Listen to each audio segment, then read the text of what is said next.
Okay, in this picture, you have 3 perpendicular bisectors. Here, here, and here. I know they're perpendicular bisectors, well, because it tells me. Also, it's going to cut these segments on the side in half. So here are your perpendicular bisectors. If you want to mark in the right angles, here, here, and here, you can. If you want to make a note that these are the perpendicular bisectors, it might be helpful when you're solving some things today.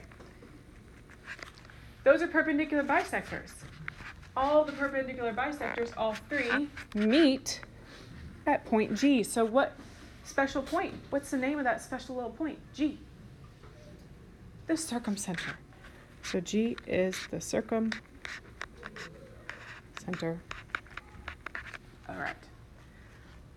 Based on what we talked about last week, when you have perpendicular bisectors and you have a point on the perpendicular bisector, that point is equidistant to the endpoints of the thing it's bisecting. So these 3 segments are congruent. Why? Because G is, you don't have to write this down, but you can. G is equidistant to the endpoints or vertices. You could think of it both ways. Okay. So we're going to solve. Just look at this picture and then get what's congruent. So the perpendicular bisectors are not the same length, but those 3 things we just marked congruent are. That's the first thing we learned last week.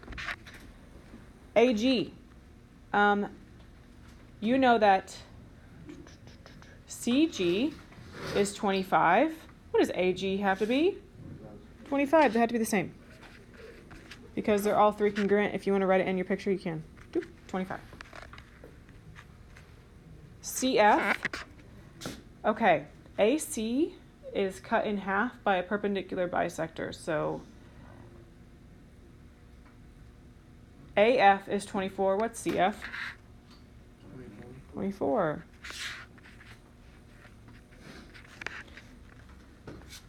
BE is 15. What's CE? 15. It's perpendicular bisector. Cuts it in half. AD is 20. And you have perpendicular bisector. What's BD? 20. You can write it in. Okay, AG and CG are both 25. What's BG? 25. Last one. I just want to know what AC is. Add them up. 48. 24 plus 24. Fantastic. So that's the one that you did on your assignment on Friday if it was confusing then. Hopefully it makes more sense now. Here's your cute little in-center. It's the point where all 3 angle bisectors meet. Notice, what's the difference between these pictures and the one in the front? Where's your circle? Inside. In-center. Great. The in-center is always going to be inside the circle because the circle is inside. Always going to be inside the triangle because the circle is always inside the triangle. Whew. Okay. You have 3 types of triangles. Pictures here. Acute triangles, obtuse, and right. Just so you know what it'll look like. So go ahead and mark that you have 1, 2, 3 angle bisectors. So these are different than perpendicular bisectors for obvious reasons. These guys meet at point L. L is your in-center.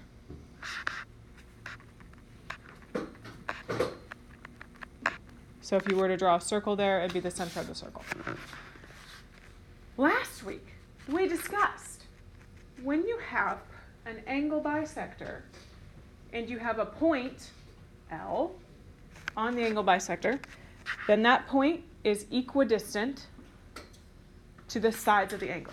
So that means that, and you can kind of see it in the picture, these 3 segments, here, here, and here, are the same. Because L is the same distance to the sides. So yes, last week we did this without triangles. This week we're like putting 3 of them all in one triangle.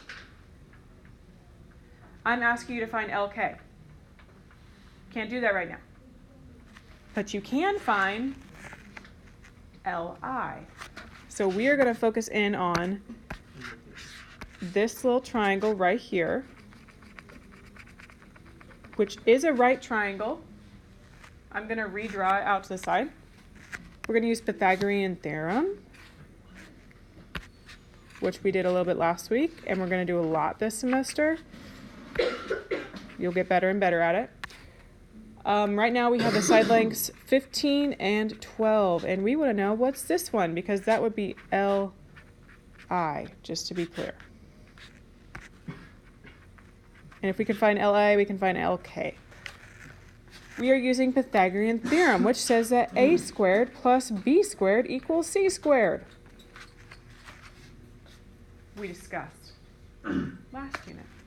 The hypotenuse is always the one that's across from the right angle. And the hypotenuse in Pythagorean theorem always has to be c, the longest side. The other two are a and b. It does not matter which ones you choose to be a and which one you choose to be b. Plug in what you know now. We'll put x squared plus 12 squared equals 15 squared. Let's evaluate some stuff. Quick maths. What's 12 squared? Good. And 15 squared? Ooh. 225. Yeah, that's a good one to memorize. 225. It comes up a lot. You'll probably memorize it by the end of this semester because we see it a lot in triangles. You can't take the square root yet. You have to subtract 144 because you're solving an equation. I believe that is 81. 225 minus 144. We did this last week. How do you get rid of a squared? What's the inverse? Square root. And the square root of 81, don't let me down. What is that? 9. So LK is 9 because LI is 9, and those all have to be the same. We're not going to do this one.